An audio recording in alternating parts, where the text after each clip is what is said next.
রাইয়ের নাটকীয়তায় এবার জমজমাট হয়ে উঠল তোতার জন্মদিনের সন্ধ্যা। হ্যাঁ বন্ধুরা, ভিডিওতে লাইক দিয়ে দেখতে থাকুন। অন্যদিকে রাইয়েরই কথা শোনা মাত্র অনির্বাণ হাততালি দিতে থাকে এবং বলতে থাকে যে স্রোত, তুমি যে চোখের জলগুলো ফেলছো না এই পাষণ্ড মানুষটার সামনে দাঁড়িয়ে, সেটাই বৃথা, জানো তো।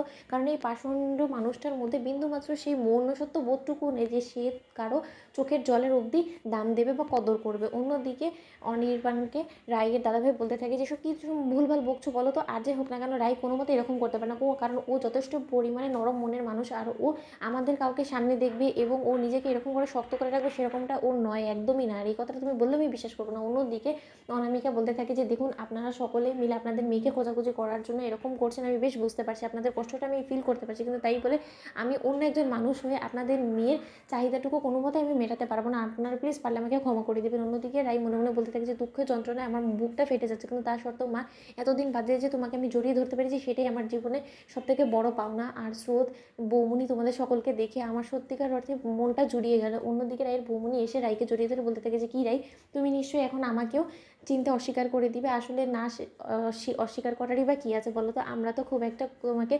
ভালোবাসা দিতে পারিনি, আমরা তোমাকে যথেষ্ট পরিমাণ অপমান অসম্মান করে তোমার জীবনটা তিক্ততায় ভরিয়ে দিয়েছি, তার ফলে কি না তুমি আমাদের থেকে নিজে মুখ ফিরিয়ে নিতে বাধ্য হয়েছো, তাই না।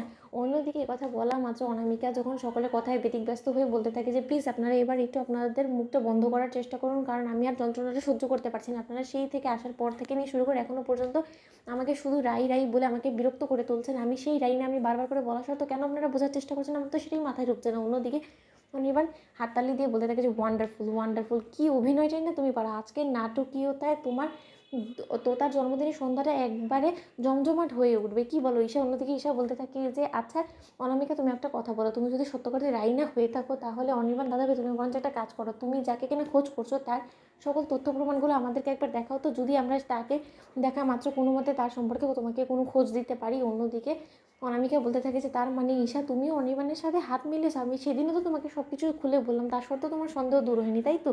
অন্যদিকে অনির্বাণ বলতে থাকে যে এতটা কেন বিরক্ত হচ্ছে তুমি বলো তো, তোমার কিসের এত তাড়াহুড়া বলো তো। এমন তো না যে তোমাকে কাজে যেতে হবে বা তুমি একদিন কাজে না গেলে হয়তো বা তোমার স্যালারি কেটে দেবে, সেরকমটা তো না, একটু ধৈর্য ধরো। অন্যদিকে যখন রাইয়ের গোটা বিয়ে অ্যালবাম থেকে শুরু করে সব কিছু অনির্বাণ ভিডিও চালু করে দেয় সকলের সামনে, ঠিক সেই সময় বাড়ি ভর্তি গেস্টরা বলতে থাকে যে আরে, এই টিভিতে দেখানো সকল ভিডিওর সাথে তো অবিকল এই মেয়েটার সাথে দেখা একদম মিলে যাচ্ছে, তার সত্ত্বেও এই মেয়েটা কেন নিজেকে অস্বীকার করছে রাই বলতে, সেটাই তুমি বুঝতে পারছি না। কিসের এত এই মেয়েটার দরকার পড়ে গেল নিজের পরিচয়টাকে গোপন করার। অন্যদিকে স্রোত বলতে থাকে যে দিদি ভাই, তুই যদি কোনো মতে আর এখন নিজের পরিচয়টা অস্বীকার করার চেষ্টা করিস তাহলে কিন্তু আমার থেকে খারাপ কেউ হবে না, তুই বলে চাসটা কিন্তু যে স্রোত যদি একবার চটে যায় তাহলে কারোকে রক্ষা দেয় না। তো বন্ধুরা, ভিডিওটি ভালো লাগলে লাইক কমেন্ট শেয়ার করে সাবস্ক্রাইব করতে ভুলো না।